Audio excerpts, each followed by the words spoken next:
Hi! Today on Araw-Araw Filipino, we will learn to talk about your feelings for others in the Filipino language. Previously, we have learned the following words for feeling or damdamin. Happy, masaya. Sad, malungkot or nalulungkot. Angry, galit or nagagalit. Annoyed, inis, naiinis. Afraid, takot or natatakot. We have also learned the following. Worried, nag-aalala. Excited, sabik or nasasabik. Pleased, natutuwa. Ecstatic, tuwang-tuwa. Upset, masama ang loob. Let us use those words to show the simplest way to express your feelings in Filipino. I am annoyed. Naiinis ako. I am angry. Nagagalit ako. I am upset. Masama ang loob ko. Let us expand these simple sentences so you can express your feelings towards another person. We can expand the first sentence to, I am annoyed with you. Naiinis ako sa iyo. I am, ako. With, sa. You, iyo. Let's expand the next one. I am angry with you. Nagagalit ako sa iyo. And the third, I am upset with you. Masama ang loob ko sa iyo. Let us use some more examples. I am happy. Masaya ako. I am sad. Malungkot ako. I am afraid. Natatakot ako. So next, let us expand these simple sentences so you can express your feelings for another person. The first one can be expanded to, I am happy for you. Masaya ako para sa iyo. I am, ako. For, para sa, you, iyo. The next one, I am sad for you. Malungkot ako para sa iyo. And the third one, I am afraid for you. Natatakot ako para sa iyo. Now let us learn some more new words for feeling or damdamin. Admire, hanga or humahanga. Love, mahal, nagmamahal. Care, nagmamalasakit. Embarrassed, nahihiya. Sorry, naaawa. Again, admire, hanga or humahanga. Love, mahal or nagmamahal. Care, nagmamalasakit. Embarrassed, nahihiya. Sorry, naaawa. Let us use these new words. I care. Nagmamalasakit ako. I am embarrassed. Nahihiya ako. Let us now expand the sentences so you can express your feelings for others. I care for you. Nagmamalasakit ako para sa iyo. I, ako. For, para sa. You, iyo. We can also simply say, nagmamalasakit ako sa iyo. We can omit the word para. Let's move to the next one. I am embarrassed for you. Nahihiya ako para sa iyo. And here is an extra one. I am sorry for you, meaning I feel sorry for you. Naaawa ako sa iyo. Now, here are different ways to express your feelings towards others. For example, if someone is offering you help, do you need my help? Kailangan mo ang tulong ko? You is mo in this context. Need, kailangan. My, ko. Help is tulong. And ang is a connector. So, do you need my help? Kailangan mo ang tulong ko? How do you respond? I am embarrassed to ask for help. Nahihiya ako na magpatulong. I am, ako, to, na. Ask for help, the whole phrase is magpatulong. Here is another way. I am embarrassed to bother you. Nahihiya ako na abalahin ka. Bother, abalahin. You, in this context, is ka. Here is another set of examples. I admire you. Humahanga ako sa iyo. You can also simply say, I admire you. Hanga ako sa iyo. Just use whichever is easier for you. Here is a new one. I love you. Mahal kita. Now that is a bit different, isn't it? Let us learn more about this word kita. So when we want to express love from ourselves to another person, we say, I love you, mahal kita. And that word kita, in English, loosely translates to I to you. So the love is from I or me to you.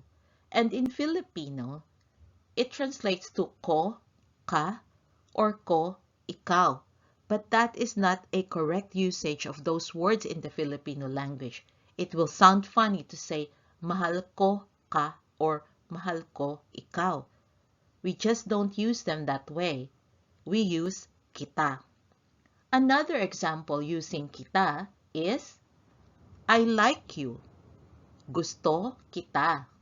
Like, gusto.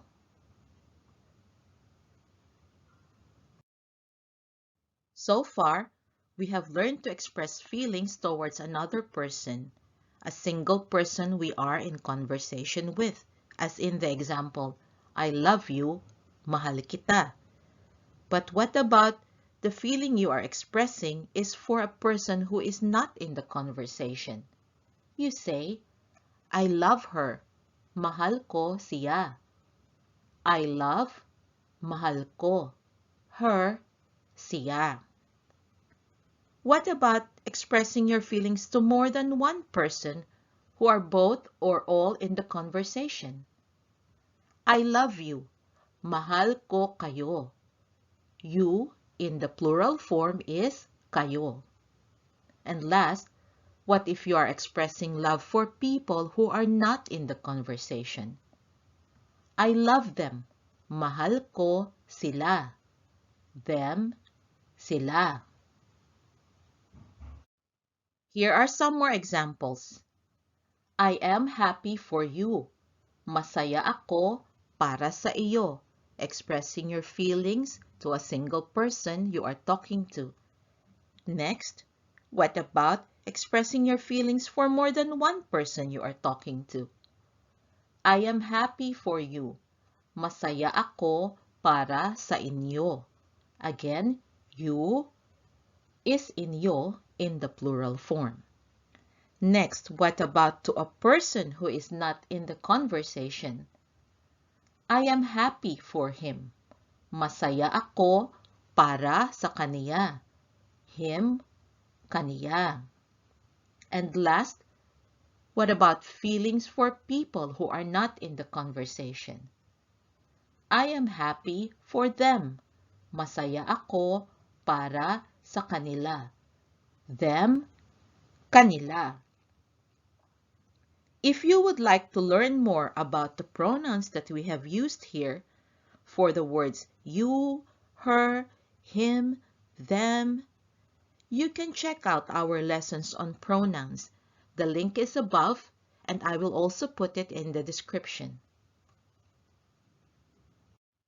Now let us look about expressing the intensity of your feelings. I am a little bit worried for you. Medyo nag-aalala ako para sa iyo. A little bit, medyo.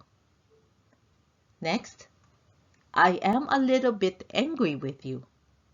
Medyo galit ako sa inyo. I am a little bit worried for her. Medyo nag-aalala ako para sa kanya. And last, I am a little bit angry with them. Medyo galit ako sa kanila. Now let's learn to express more intense feelings. I love you very much. Mahal na mahal kita. Love very much. Mahal na mahal. I admire you very much. Hangang-hanga ako sa inyo. Admire very much. Hangang-hanga. In our previous lessons, we learned that when we express stronger feelings, we double the words in Filipino. If the word for the feeling ends in a consonant, such as in the word mahal, we connect the words with na, so we say mahal na mahal. But if the word for the feeling ends in a vowel, such as in the case of hanga, we add an ng to the first iteration of the word, so we say hangang-hanga. Here is another example. I am very sad for him. Malungkot na malungkot ako para sa kanya. Very sad, malungkot na malungkot. Here's another one. I am very happy for them. Masayang masaya ako para sa kanila. Very happy, masayang masaya. For our last set of examples, we will learn how to express our feelings for specific people.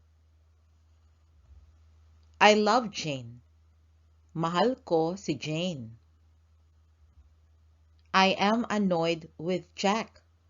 Naiinis ako kay Jack. I admire my parents. Hanga ako sa mga magulang ko. My is ko. Parents, mga magulang. And the last example, I feel sorry for the victims of the flood. Naaawa ako sa mga biktima ng baha. Victims, mga biktima. Of, ng. Flood, baha. That is our lesson for today. And as a homework, try writing down how you feel about others in Filipino and expand your statements with the reason why you feel a certain way. Practice talking about how you feel with others in Filipino. I hope you can join us again next time on Araw-Araw Filipino. Thank you. Salamat po. Now, a few words from my son, Max. Thought this video was cool? Watch the next one and like and subscribe to the channel too if you haven't yet. Bye-bye! Bye!